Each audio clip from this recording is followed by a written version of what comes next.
कि तुम हिंदू हो। अब ये व्यक्ति कहता है, जो मार रहा था कल, वो कहता है कि हमारे मजहब के ऊपर कटाक्ष किया, हमारे मजहब को गाली दी, इसीलिए हम मार रहे। तो मैं भारत सरकार, नपुंसक मत बन बैठो, जो कह रहा हूं उसे ध्यान से सुनो। सन्यासी हूं, धर्म है मेरा, आपको वो बात बताना जो आप जानने के बावजूद नहीं सुनना चाहते, ये आपको पता ही नहीं।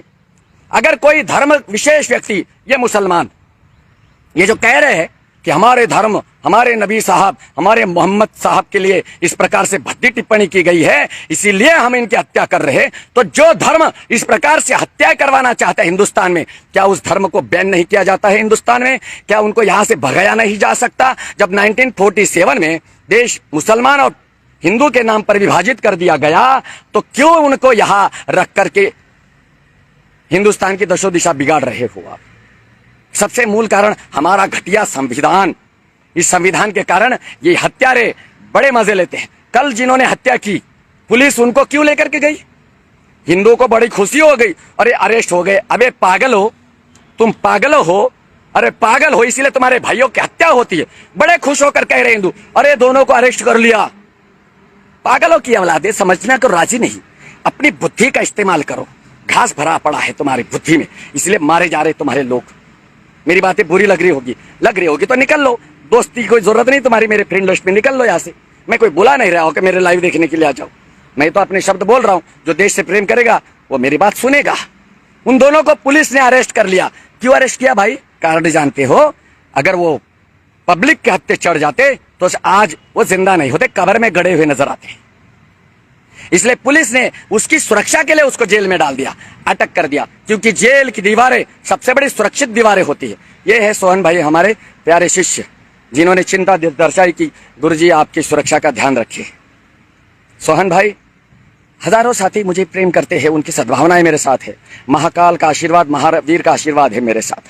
पर मैं शमशान का साधक हूं, मरना निश्चित है एक दिन, लेकिन मरते मरते भी इन बागड़ बिल्लों को लेकर के मरूंगा मैं, कुछ तो करके जाऊंगा। और ये सिर्फ स्वप्न देखते हैं सूर्य सागर। कल के दिन मुझे 5-6 कॉल आए और हंस रहे थे कॉल पर। ये मुसद्दे, एक श्रीलंका से कॉल था जिसको मैंने अपने ग्रुप में ऐड किया, एक पाकिस्तान से कॉल था 92+, मजा ले रहे थे वे लोग। लेकिन उनकी माँ बहन बहुत अच्छे से ठोकता हूं मुझे, उसका बहुत अच्छे से, उसमें हमने भी PhD की है। उनको लगता है कि बाबा डर जाएगा। बाबा भले क्यों डरेगा? बाबा उसी दिन मर गया जिस दिन हमने अपने वस्त्र त्यागे। बस ज्यादा बात नहीं कहूंगा। डर नहीं है किसी बात का, डर ईश्वर का भी नहीं है इस सूर्य सागर को, क्योंकि ऐसा कार्य नहीं करता जिससे मुझे ईश्वर के सामने शर्मिंदा होना पड़े। कल उनको अरेस्ट करके पुलिस ने अंदर डाल दिया, तुम्हें बड़ा मजा आ रहा है, अरे उनको अरेस्ट कर लिया। नहीं, उनकी सिक्योरिटी, उनके घर की भी सिक्योरिटी, कि कोई हिंदू वहां जाकर के आतंक न मचा दे।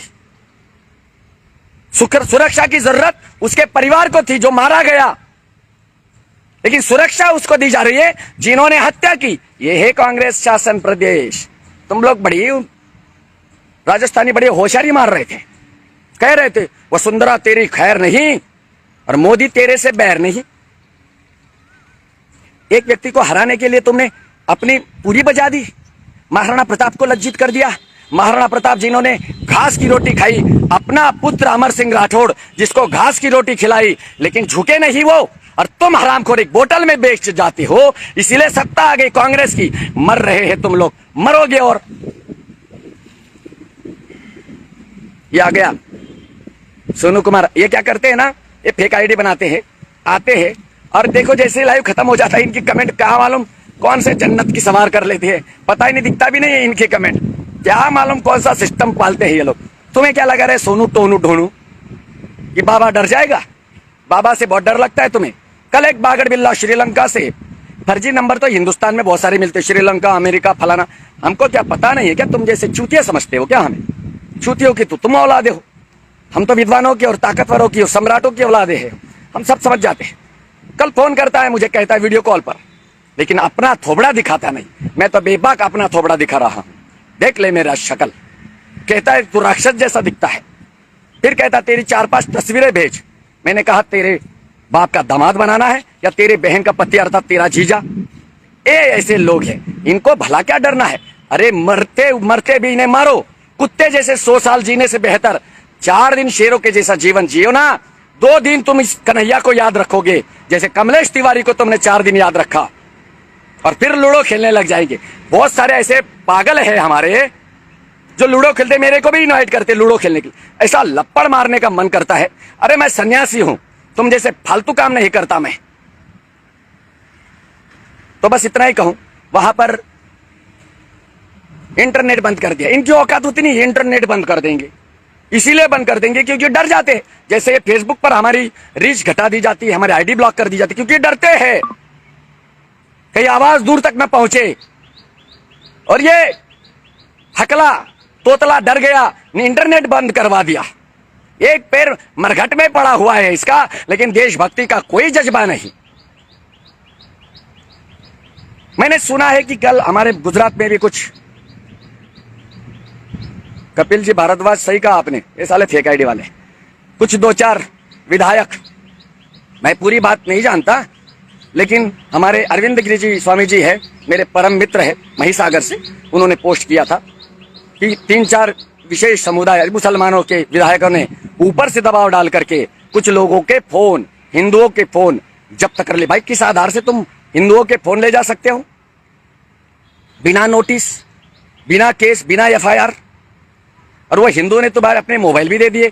आश्चर्य है क्या हो रहा है गुजरात में भी वो, जबकि गुजरात तो सरदार वल्लभ भाई पटेल की भूमि है, गुजरात तो नरेंद्र मोदी साहब की भूमि है, अमित शाह की भूमि है।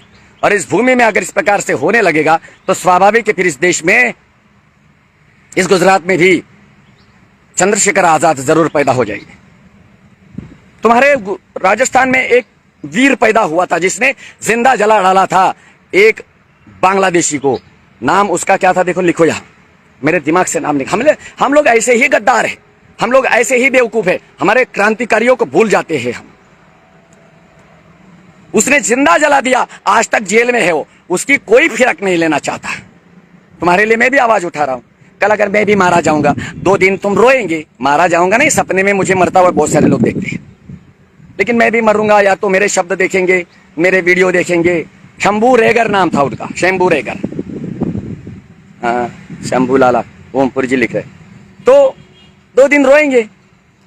तो ये लूडो फूडो खेलना बंद करो। और ये मैं कई बार कह चुका हूं, ये मेरे आईडी में बहुत सारे लोग वीडियो डालते हैं, स्टोरी डालो, अच्छे वीडियो डालो, लेकिन वो एक तमाशा बना करके रखा है, कम से कम उसको हटाओ।